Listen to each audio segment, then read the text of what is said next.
નમસ્કાર, હું છું પરવીન પઠાણ અને ગુજરાતની વાત પ્રોગ્રામમાં તમારું સ્વાગત કરું છું। આજે આપણે આપણા આ પ્રોગ્રામમાં જાણીશું કે આપણા ગુજરાત રાજ્યમાં દિવસ દરમિયાન કઈ કઈ ઘટનાઓ બની છે અને કેવી રીતે બની છે, કયો છે સોશિયલ મીડિયાનો હોટ ટોપિક મુદ્દો, તે સમગ્ર જાણકારી વિસ્તારપૂર્વક આપણા આજના આ પ્રોગ્રામમાં આપણે નિહાળીશું। તો ચાલો જાણીએ અને નજર કરીએ શરૂઆતના મુખ્યના વિશેષ સમાચારો પર। રાજકીય પક્ષોના નામે દાન લઈ ટેક્સ ચોરીનું 1000 કરોડનું કૌભાંડ ખુલ્યું। ગુજરાતના મોટા માથાના નામ સામે આવશે અને બીજી બાજુ સાબરકાંઠામાં પોલીસ કર્મીઓની દાદાગીરી સામે આવી।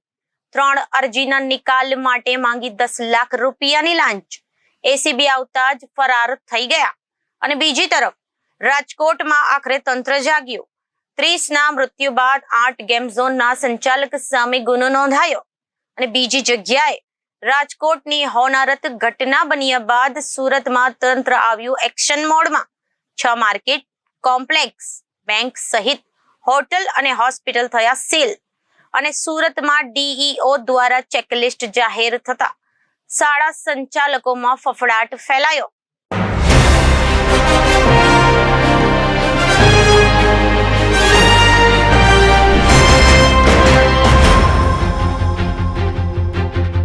હવે જોઈએ સમાચારો વિસ્તારથી। ગુજરાત સીઆઈડીએ જીએસટી, ઇન્કમ ટેક્સ અને રાજકીય પાર્ટીમાં દાન આપવા હેઠળનું 1000 કરોડનું કૌભાંડ ઝડપી 2 આરોપીઓની ધરપકડ કરી છે। ઉલ્લેખનીય છે કે આગળની તપાસમાં ગુજરાતના મોટા માથાઓના નામ ખુલે એવા એંધાણ દેખાઈ રહ્યા છે।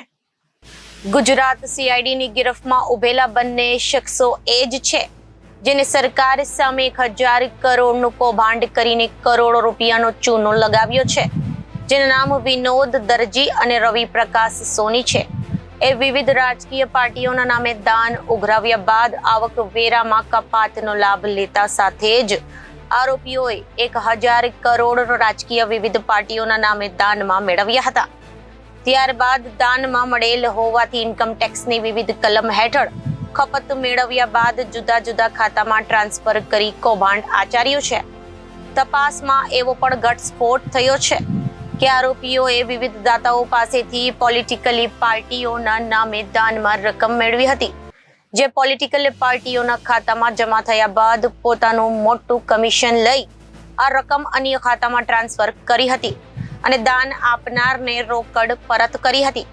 સમગ્ર મામલે સીઆઈડીએ વધુ તપાસ હાથ ધરી છે, જેમાં સામે એ પણ આવ્યું હતું કે ખરીદ વેચાણ કર્યા સિવાય ફક્ત કાગળ ઉપર જ જીએસટીના ઇનપુટ ટેક્સ ક્રેડિટ મેળવવા સારું વિવિધ પેઢીઓના નામે જીએસટી નંબર મેળવી તે આધારે અલગ અલગ વેપારીઓ માટે સોનું, ચાંદી, વિવિધ પ્રકારના સોફ્ટવેર, સિમેન્ટ વગેરે ખરીદ્યા વગર ખોટા બનાવટી બિલો બનાવી પોતે કમિશન લઈ વેપારીઓ માટે બોગસ ઇમ્પોર્ટ ટેક્સ ક્રેડિટ મેળવી જીએસટી ટેક્સ ચોરી પણ કરાવતા હતા।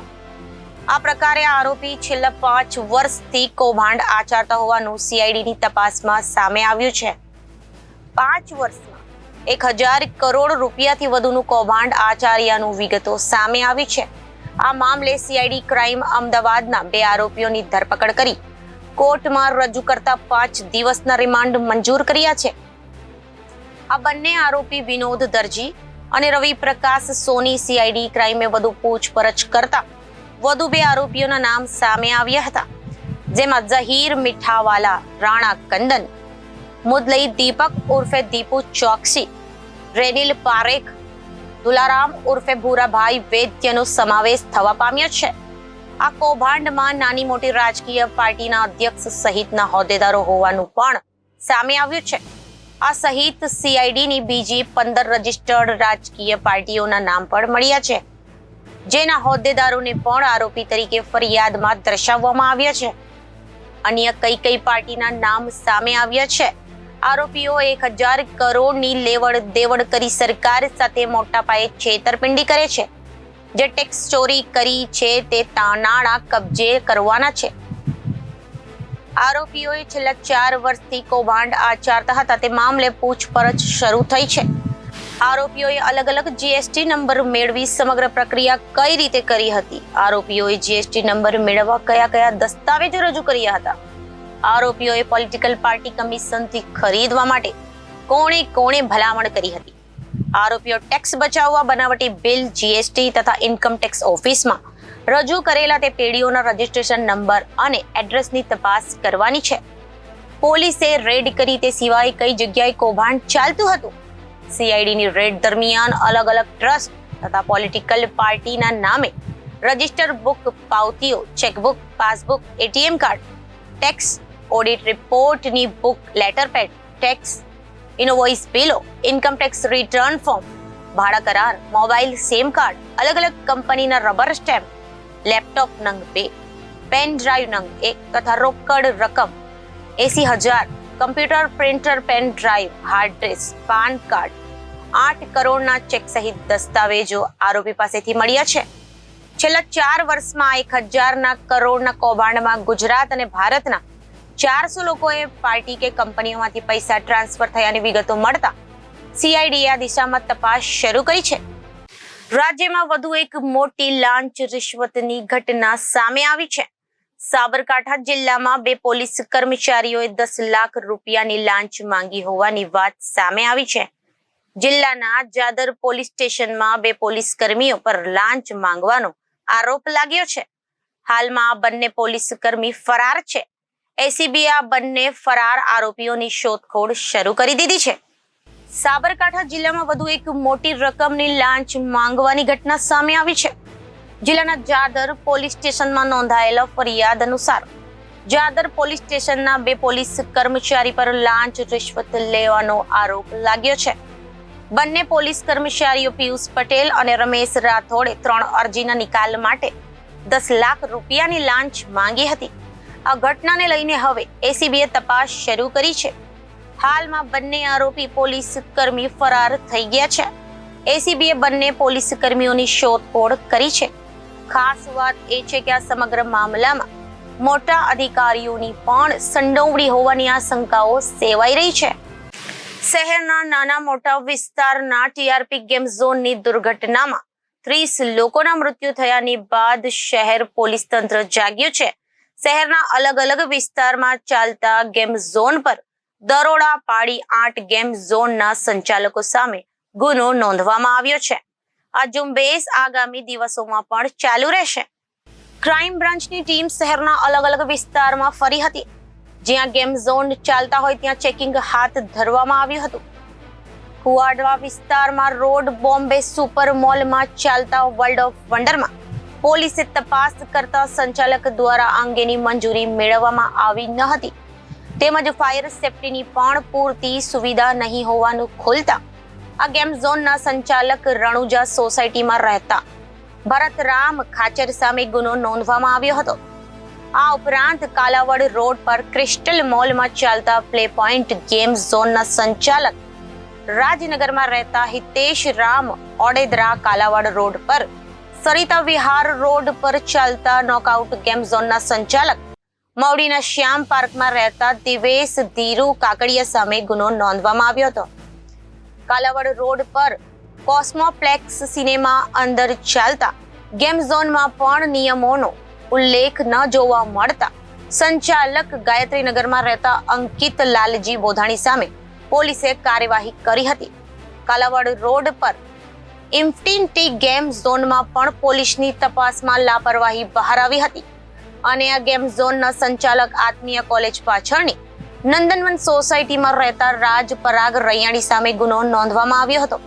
શહેરના નવા 150 ફૂટ રિંગ રોડ પર કટારિયા ચોકડીથી થોડે દૂર ગીર ગામઠી રેસ્ટોરન્ટ સામે ચાલતા fun blast entertainment LLV game zone પર પોલીસ ખાબકી ત્યારે પણ આ અંગેની જરૂરી મંજૂરી નહીં હોવાનું તેમજ આકસ્મિક સમયે માનવ જિંદગી બચાવી શકાય તેવી વ્યવસ્થા નહીં હોવાનું ખોલતા તેના સંચાલક અમીન માર્ગ પરની ગુલાબ વાટિકામાં રહેતા આશીષ નરેશ રાઠોડ સામે ધોરણસરની કાર્યવાહી કરવામાં આવી હતી. 150 ફૂટ રિંગ રોડ પર પરસાણા ચોક નજીક આવેલા વુપી વર્લ્ડ ગેમ ઝોનમાં પણ બેદરકારી જોવા મળતા તેના સંચાલક બેડીપરામાં રાજમોતી મિલ પાછળ રહેતા પંકજ છગન ખાખર સામે કાર્યવાહી કરવામાં આવી હતી. કુવાડવા રોડ પર ક્રિષ્ના વોટર પાર્કમાં પણ પોલીસની તપાસમાં ભંડાફોડ થયું હતું અને તેના સંચાલક ક્રિષ્ના વોટર પાર્ક સ્ટાફ ક્વાર્ટર્સમાં રહેતા તન્મય કાનદેવ મુખર્જી સામે કાયદેસરની કાર્યવાહી હાથ ધરવામાં આવી હતી. રાજકોટ ક્રાઇમ બ્રાન્ચના ડીસીપી ડોક્ટર પાર્થરાજસિંહ ગોહિલે જણાવ્યું હતું કે રાજકોટ શહેરમાં ચાલતા આવા ગેમ ઝોન તેમજ લોકોની અવર જવર જ્યાં વધુ રહે છે તેવા ફરવા લાયકના સ્થળો પર નિયમિતપણે પોલીસની તપાસ થતી રહેશે. આવા ગેમ ઝોનના સંચાલકો તેમજ આવા વ્યવસાયિકોએ આવશ્યક તમામ મંજૂરી લેવાની રહેશે અને લોકોની સુરક્ષા માટેની પૂરતી વ્યવસ્થા કરવાની રહેશે. આ અંગે લાપરવાહી દાખવનાર સામે સખ્ત કાર્યવાહી કરવાનો તેમણે નિર્દેશ આપ્યો હતો. ગુજરાતની ગોજારી ઘટના બાદ સુરતમાં તંત્ર ધડાધડ એક્શન મોડમાં આવી ગયું છે. સુરત શહેરમાં આજે સતત ત્રીજા દિવસે ફાયર વિભાગ દ્વારા આખી રાત ઉજાગરો કરીને 6 માર્કેટ કોમ્પ્લેક્સ સહિત બેંક અને હોટલ હોસ્પિટલો સીલ કરવાની કામગીરી હાથ ધરવામાં આવી છે. શહેરના તમામ ઝોન વિસ્તારોમાં ફાયર સેફ્ટીની સુવિધા વિના ધમધમતા માર્કેટ અને કોમ્પ્લેક્સની સેંકડો દુકાનો સીલ કરવામાં આવી છે. આ સિવાય પ્રસ્તુતિ ગૃહ અને હોસ્પિટલ સહિતના એકમોમાં પણ ફાયર સેફ્ટીની સુવિધા ન હોવાને કારણે ફાયર વિભાગ દ્વારા સીલિંગની કામગીરી હાથ ધરવામાં આવી છે. રાજકોટ ખાતે ટીઆરપી ગેમ ઝોન હોનારત બાદ તમામ રાજ્યમાં ભારે ચકચાર મચી જવા પામી છે. હાઈકોર્ટ દ્વારા આ ઘટનાને ગંભીરતાથી લેવા સાથે રાજ્ય સરકાર અને મહાનગરપાલિકાઓને આડે હાથ લીધી છે. ફાયર સેફ્ટી અને બીયુ જેવી સુવિધાઓ મુદ્દે આંખ આડા કાન કરતા વહીવટી તંત્ર દ્વારા છેલ્લા ઘણા દિવસથી આ અભિયાન હાથ ધરવામાં આવ્યું છે, જેના ભાગરૂપે જ ગઈકાલે રાતથી શહેરના તમામ ઝોન વિસ્તારમાં વધુ એક વખત મોટા પાયે સીલિંગની કામગીરી હાથ ધરવામાં આવી છે, જેમાં લિંબાયત ઝોનમાં કમેલા દરવાજા પાસે આવેલ JD textile market, Someshwar textile market અને 6 પુઠ્ઠાના ગોડાઉનોને સીલ કરવામાં આવ્યા છે. વરાછા ઝોન એ માં કુબેરનગર ખાતે આવેલા વંડરલ એકેડમી સ્કૂલ અને કતારગામ ઝોનમાં ટબોલી રોડ ખાતે આવેલ શિવાલિક કોમ્પ્લેક્સની 133 દુકાનો સીલ કરવામાં આવી છે. કોમ્પ્લેક્સમાં એક હોસ્પિટલ સહિત 2 હોટલ અને 2 કોચિંગ ક્લાસીસને પણ સીલ કરવામાં આવી છે. આ સિવાય રાંદેર ઝોનમાં ગેલેક્સી સર્કલ પાસે લા પેન્ડોલા ફૂડ કોર્ટ, પાલ રોડ પર રેસ્ટોરન્ટ કોરિડોર અને સારસ્વત કોર્પોરેટિવ બેંકને સીલ કરવામાં આવી છે. જ્યારે ઉધના ઝોનમાં મહાલક્ષ્મી માર્કેટ ખાતે આવેલ વર્ધમાન હોસ્પિટલ, પાર્ક પ્રસ્તુતિ ગૃહ, ડોક્ટર સ્માઇન ક્લિનિક, વર્ધમાન મેડિકલ સ્ટોર અને ટ્યુશન ક્લાસીસ સહિત 94 દુકાનો સીલ કરવામાં આવી છે. આ સિવાય અઠવા ઝોનમાં રિજિયન આર્કેડ ખાતે આવેલી CA coaching class, Mahavir college road ખાતે આવેલી ઓફિસ બિઝનેસ હબની 205 દુકાનો અને તેમાં આવેલ 4 હોટલોને અને 1 જીમને સીલ કરવામાં આવ્યો છે. આ સિવાય વેસુ કેનાલ રોડ પર આવેલ 9 હાઈ સ્ટ્રીટમાં 3 ટ્યુશન ક્લાસીસ અને મગદલ્લામાં આવેલ રાજ મંદિર કોર્નર વિરુદ્ધ પણ સીલિંગની કામગીરી હાથ ધરવામાં આવી છે. ગુજરાત હોનારત બાદ સુરત સહિત સમગ્ર રાજ્યમાં ફાયર સેફ્ટી સહિતના મુદ્દે સઘન અને સખ્ત કાર્યવાહી કરવામાં આવી છે. સુરત મહાનગરપાલિકા દ્વારા તો માત્ર 3 દિવસમાં રેકોર્ડ બ્રેક 1000 થી વધુ મિલકતોને સીલ કરવાની સાથે સાથે હોસ્પિટલો, ટ્યુશન ક્લાસીસ, જીમ સહિતના એકમોને પણ ખંભાથી તાળા મારી દેવામાં આવ્યા છે. આ દરમિયાન ગઈકાલથી મોટા ભાગની શાળાઓમાં પણ ફાયર સેફ્ટી સહિતના મુદ્દાઓને ધ્યાને રાખીને સીલિંગની કાર્યવાહી હાથ ધરવામાં આવતા શાળા સંચાલકોમાં ભારે આક્રોશ સાથે વિરોધ ફાટી નીકળ્યો હતો.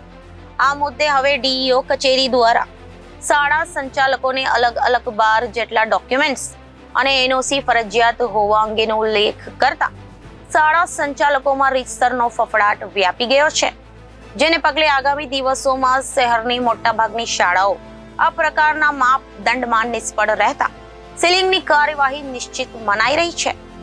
12 અલગ માપદંડ નિર્ધારિત કરાતા તે વિભાગની NOC, school disaster management plan, fire NOC, 9 metre કરતા ઓછી ઊંચાઈ ધરાવતા મકાન હોય તો સેલ્ફ ડિક્લેરેશન, એમસીબી સ્વિચ અને ફાયર એક્ટિંગ્યુશર સહિતના ફોટોગ્રાફ, મંજૂર નકશાની ઝેરોક્સ, માન્યતા અંગેનું પ્રમાણપત્ર, સ્થળ ફેરફાર, નામ ફેરફાર તથા ટ્રસ્ટ ફેરફાર જેવા મુદ્દાઓને આ ચેકલિસ્ટમાં આવરી લેવામાં આવ્યા છે.